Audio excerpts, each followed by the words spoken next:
Hi, I'm Vetrivel. So நீங்கள் நம்ம எதை பற்றி பேச போகிறோம் அப்படின்னா எஸ்டிஜி. எஸ்டிஜிங்கிறது என்னன்னு கேட்பீங்க. இது சஸ்டைனபிள் டெவலப்மெண்ட் கோல்ஸ். அது சஸ்டைனபிள் டெவலப்மெண்ட் கோல்ஸ் எதுக்கு அந்த கோல்ஸ் அப்படின்னு இது வந்து புதுசாக இருக்குன்னு கேட்கலாம். இது வந்து புதுசு கிடையாது.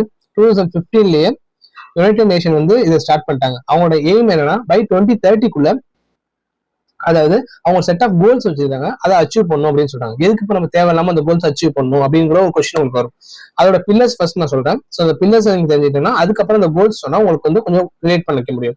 ஃபர்ஸ்ட் அதுல 3 பில்லர்ஸ் அவங்களோட மெயின் பில்லர்ஸ். ஃபர்ஸ்ட் வந்து எக்கனாமிக்கா டெவலப் பண்ணணும். எக்கனாமிக்கலா ஒரு வந்து கண்ட்ரியை வந்து டெவலப் பண்ணணும். அதுக்கு என்ன பண்ணா எல்லாருக்குமே ஒரு வேலை வாய்ப்புன்னு ஒண்ணு இருக்கும். அதனால நார்மலா எல்லாருக்கும் ஒரு வேலைன்னு ஒண்ணு இருக்கும். நிறைய இன்னோவேஷன் எல்லாம் நிறைய வரணும். அப்படி வந்தாதான் ஒருத்தவங்களோட லைஃப ஸ்டாண்டர்டா கொண்டு போக முடியும் நெக்ஸ்ட் லெவலுக்கு. அதே மாதிரி சோசியல் இன்க்ளூஷன் சொல்லிட்டு எல்லாருக்குமே சரிசமமா எல்லாமே கிடைக்கணும். அதே மாதிரி எல்லா ஒரு பேசிக் நீட்ஸுமே வந்து எல்லாருக்கும் கிடைக்கணும். அதே மாதிரி ஒவ்வொரு இண்டிவிஜுவலும் லைஃப்ல அடுத்த லெவலுக்கு போகணும். அதே மாதிரி எல்லா கம்யூனிட்டி பீப்புளும் வந்து ஒரு எல்லாமே எல்லாருக்கும் கிடைக்கணும் அப்படிங்கிற மாதிரி ஒன்று இருக்கு. அது சோசியல் இன்க்ளூஷன். மூணாவது வந்து என்ன பாத்தீங்கன்னா என்விரான்மெண்ட் அண்ட் சஸ்டைனபிலிட்டி சொல்லிட்டு ஒன்று இருக்கு. அது என்னன்னா நேச்சுரல் ரிசோர்ஸை வந்து ப்ரொடக்ட் பண்ணணும். நேச்சுரல் ரிசோர்ஸை ப்ரொடக்ட் பண்ணணும். கிளைமேட் சேஞ்சை வந்து அவாய்ட் பண்ணணும். கிளைமேட் சேஞ்சால வர டிராபேக்கை வந்து நம்ம எப்படி குறைக்கலாம்.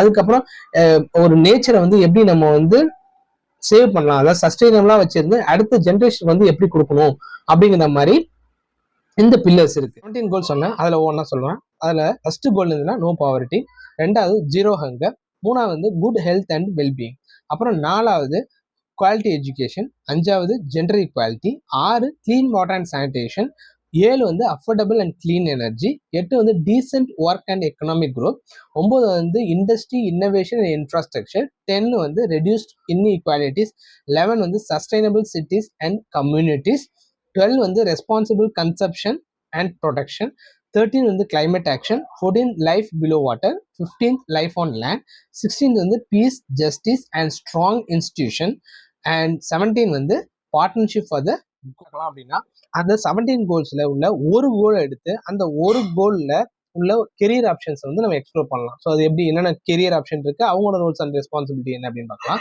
இதுல வந்து நான் எடுத்திருக்க கோல் என்னன்னா குவாலிட்டி எஜுகேஷன். ஸோ இதை வந்து எல்லாருக்குமே வந்து குவாலிட்டி எஜுகேஷன் கிடைக்கணும் அது அப்படிங்கிறது தான் இந்த எஸ்டிஜியோட ஒரு ரொம்ப மெயினான இம்பார்ட்டன்டான கோல். இதுல என்ன கெரியர் ஆப்ஷன் இருக்கு அப்படின்னு நீங்க கேட்கலாம். நீங்க உங்களுக்கே தெரியும், ஃபர்ஸ்ட் குவாலிட்டி எஜுகேஷனால நமக்கு ஞாபகம் வர்றது வந்து டீச்சர். ஸோ டீச்சர் இல்லாம ஒரு குவாலிட்டி எஜுகேஷனுங்கிறது வந்து கண்டிப்பா கிடையாது.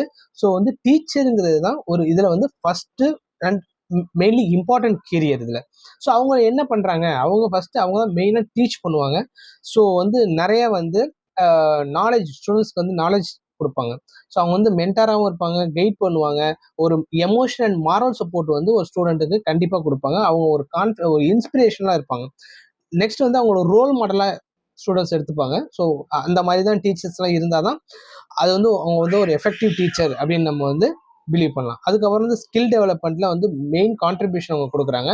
அப்புறம் வந்து ஒரு சேஞ்ச், அதாவது ஒரு ஒரு ஸ்டூடெண்ட்டுக்கு ஒரு ஹேபிட் சேஞ்ச் ஆனாலும் சரி, என்ன ஒரு நல்ல குட் ஹேபிட்டை வந்து பேட் ஹேபிட்லேருந்து குட் ஹேபிட்டாக கொண்டு வரதா இருந்தாலும் சரி, இந்த சேஞ்சிலே வந்து அவங்க வந்து ரொம்ப அவங்களோட ஒர்க் வந்து மெயினாக இருக்கு. கெரியர் ஆப்ஷன் என்னன்னு பார்த்தீங்கன்னா எஜுகேஷனல் கன்சல்டன்ட். எஜுகேஷனல் கன்சல்டன்ட் அப்படின்னா என்னன்னு கேட்பீங்க. அவங்க தான் ஒரு வைட்டல் ரோல் ப்ளே பண்ணுறாங்க. இவங்க வந்து ஸ்டூடெண்ட்ஸ்க்கும் பேரண்ட்ஸ்க்கும் ஸ்கூல் அப்புறம் ஒரு இன்ஸ்டிடியூஷனுக்கும் இவங்க தான் வந்து ஒரு ஒரு கைட் பண்ணி ஒரு இன்ஃபார்ம் டெசிஷன் எடுக்கிறதுக்கு ஹெல்ப் பண்றாங்க. இன்ஃபார்ம் டெசிஷன் இந்த சென்ஸ் லைக் இந்த கெரியர்லயும் சரி, எஜுகேஷன் அடுத்த லெவல் என்ன எஜுகேஷன் படிக்கணுங்கிறது சரி, ஒரு இன்ஃபார்ம் டெசிஷன் வந்து எடுக்கிறதுக்கு எஜுகேஷன் கன்சல்டன்ட் ஆர் கெரியர் கன்சல்டன்ட்ங்கிறவங்களோட ஜாப் வந்து இந்த காலகட்டத்தில் ரொம்ப ரொம்ப ரொம்ப ரொம்ப முக்கியமானதாக இருக்கு. ஏன்னா ஸ்டூடெண்ட்ஸ் படிச்சு முடிச்சுட்டு வெளில வராங்க, நெக்ஸ்ட் என்ன பண்றதுன்னு தெரியல, என்ன கோர்ஸ் படிக்கலாம், ஃபர்தரா என்ன படிக்கலாம், ஹையர் ஸ்டடிஸ் என்ன படிக்கலாம், என்ன மாதிரியான வேலை வாய்ப்பு இருக்கு, எதுவுமே தெரியல. இதுக்கு இந்த மாதிரியான எஜுகேஷனல் கன்சல்டன்ட் ஆர் கெரியர் கன்சல்டன்ட்னு ஒருத்தவங்க இருந்தாங்க அப்படின்னா it will be very very very supportive and will be very helpful. இவங்களோட டிமாண்ட் வந்து ஃபியூச்சர்ல ரொம்ப அதிகமா இருக்கு. இவங்களோட ரோல்ஸ் அண்ட் ரெஸ்பான்சிபிலிட்டிஸ் பார்த்தீங்கன்னா, அதாவது ஸ்டூடெண்ட்ஸையும் அவங்களோட ஃபேமிலியும் வந்து அட்வைஸ் பண்ணுவாங்க. அப்புறம் வந்து இன்ஸ்டியூஷனுக்கு வந்து சப்போர்ட் பண்ணுவாங்க. அப்புறம் வந்து கெரியர் கவுன்சிலிங் பண்ணுவாங்க. அப்புறம் வந்து அப்ராட்ல போய் படிக்கணும், நான் வெளிநாட்டுல போய் படிக்கணும், அதுக்கு என்னென்ன ஆப்ஷன்ஸ் இருக்கு அப்படின்னா அதுக்கும் கைட் பண்ணுவாங்க. அப்புறம் வந்து ஒரு ஹேண்டிகேப்டா இருக்கவங்க, அவங்களுக்கு எஜுகேஷன், அவங்களோட கெரியர் அந்த மாதிரி அவங்களுக்கான சப்போர்ட் அந்த மாதிரி பண்ணுவாங்க. அப்புறம் வந்து ஒரு ஒரு ஒரு எஜுகேஷன் பாலிசி வருது, அவங்களுக்கு ஒரு ஒரு டெவலப்மெண்ட் பண்றாங்கன்னா அதுலயும் அவங்க இன்வால்வ் ஆவாங்க. அப்புறம் வந்து அவங்களோட பேரண்டல் என்கேஜ்மெண்ட்ல வந்து ரொம்ப முக்கியமான ஒரு ரோல் பிளே பண்ணுவாங்க. என்னன்னு பாத்தீங்கன்னா கரிக்குலம் டெவலப்பரோட ரோல்ஸ் எப்படி இருக்கும் அப்படின்னு பாத்தீங்கன்னா, இவங்க வந்து மெயினா வந்து ஒரு கரிக்குலத்தை வந்து டிசைன் பண்ணுவாங்க. கரிக்குலம் டிசைனு, அப்புறம் அது வந்து ஆர்கனைசிங் அண்ட் வந்து அது எக்ஸிஸ்டிங்கா ஒரு எஜுகேஷன் ப்ரோக்ராம் வந்து ரீஃபைன் பண்றது. அதே மாதிரி வந்து அது வந்து ஸ்டாண்டர்டா இருக்கா அப்படிங்கிற ரிவ்யூலாம் எல்லாமே பண்றது எல்லாமே வந்து கரிக்குலம் டெவலப்பரோட ஒர்க்கு. அது மாதிரி கண்டென்ட் டெவலப்மெண்ட் பண்றது, ஒரு அசஸ்மெண்ட் பண்றது, அப்புறம் ட்ரைனிங்கு, சப்போர்ட்டு, இது மாதிரி எல்லா விதமான எவாலுவேஷனு, இது மாதிரி எல்லாமே பண்றது எல்லாமே வந்து கரிக்குலம் டெவலப்போட வந்து ஒர்க் வந்து ரொம்ப இம்பார்ட்டன்ட். நெக்ஸ்ட் என்ன கெரியர் ஆப்ஷன் பார்த்தீங்கன்னா, டெக் ஸ்பெஷலிஸ்ட் அப்படின்னு சொல்றாங்க.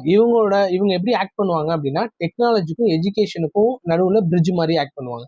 இவங்களோட மெயின் ரோலே வந்து ரொம்ப குரூஷியல் ரோலு. அதாவது டெக்னாலஜியை வந்து எப்படி வந்து எஜுகேஷன் சிஸ்டத்துல வந்து இன்வால்வ் பண்ணி அதோட டீச்சிங், அப்புறம் லேர்னிங், அப்புறம் அட்மினிஸ்ட்ரேட்டிவ் ப்ராசஸ் வந்து எப்படி பண்ணலாம், எப்படி நல்ல ஒரு இன்னும் இம்ப்ரூவ் பண்ணலாங்கிறதுல வந்து இவங்க ஒரு மெயின் ரோல் பிளே பண்றாங்க. இவங்களோட மெயின் இது வந்து technology integration, training and support, content development, data analyst, அப்புறம் வந்து இன்னோவேஷன் அண்ட் ட்ரெண்ட்ஸ்ல வந்து ஒர்க் பண்ணுவாங்க. அப்புறம் டெக்னிக்கல் மேனேஜ்மெண்ட், அப்புறம் வந்து எல்லா விதமான அக்சசிபிலிட்டி அண்ட் இன்க்ளூஷன்லையும் ஒர்க் பண்ணுவாங்க.